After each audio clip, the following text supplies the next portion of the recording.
I'm Megan O'Leary here with Dana White. UFC 131 has just ended in Vancouver.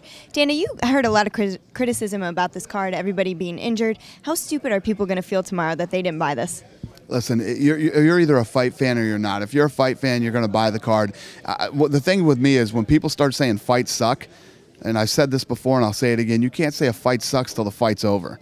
You know, some of these people are just goofy people on the internet that want attention, and the others aren't real fight fans. There's going to be people who will buy every card. There's going to be people that will buy some cards, and there's going to be, you know, the diehard fight fans that no matter what it is, they want to see fights. There was some controversy tonight with the 30-27 scores. We saw on Twitter you weren't happy. Is it frustrating for you that you can't do anything about that judging? Yeah, it's very frustrating, and it's horrible. It's just getting to the point now where, you know, when you see something that's that blatantly wrong, the hard part for me is you're affecting people's lives. It's one thing, listen, my business, you know, people get pissed off about it. What people are pissed off about is the fighters. How hard these guys train, how hard they work, and to have somebody, we even have television monitors in front of guys now. You're watching a television monitor and you still come up with a 30-27 in these fights? You should never judge another fight as long as you live. You don't deserve to be in the fight business. You're hurting these fucking guys that are out there training and working hard. It absolutely drives me nuts. Somebody that was really hurt by the decision was Omagawa, and you said you will be paying him his purse, but you know, then that puts another loss on his record that was very unwarranted. Do you feel like you're going to have to continually do that and pay guys their win bonus, even if the judges didn't score it that way? Yeah, these people that continue to hurt these fighters, and you're right, it's a loss on his record. The only thing that I can do is say, they're wrong, you won, and I can pay you your money, and I don't treat you like you lost. But it's not right. It's not the right way it should happen. It should, if you don't know how to judge fights, you shouldn't be judging fights. If you don't know how to ref a fight, you shouldn't be reffing fights either. You know, there's schools for refs that people can go to, like Herb Dean has one. Do you think there's something we can do to better educate the judges in the system? Let me tell you what, I don't know Herb Dean. I've never hung out with Herb Dean. Mm-hmm. I have no relationship whatsoever to Herb Dean. I said hi to Herb Dean a few times. That's it, okay? He's the best referee in the business and probably the best referee in history. And if he has a school, every one of you referees should be at his school, okay? Because if I was a fighter and my livelihood, my life, my record, my future was on the line, I want to see Herb Dean standing in that octagon, or at least somebody that went to Herb Dean's school. All right, well, a fight on the card tonight that was a bit controversial with the 30-27 was Muñoz and Maia. How surprised were you at Maia's striking ability and how greatly he's improved on his feet? I was impressed with both those guys. First of all, Stephan Bonner was sitting next to me during the fight, and he looks at me and goes, ooh, this is a bad matchup for Demian Maia. And then Demian Maia came out with stuff we've never seen from him. I was very impressed with him tonight. He went after it. He was going for the finish. He was trying to knock Muñoz out. Muñoz did not expect that. I guarantee you, Muñoz was training to defend the takedown and not go to the ground and get in submissions. He didn't expect to get rocked and wobbled by Demian Maia all night. And both guys fought an outstanding fight. Muñoz came out with the victory. You know, he's been on quite a tear lately in the middleweight division. Can we expect maybe a matchup with somebody like Brian Stann or, you know, Chris Lieben or Vanderlei Silva after this? Yeah, we'll see what happens. You know, I never like to make fights right after the thing happens, and but you just said it yourself. There's a lot of great matchups in that division that we can make.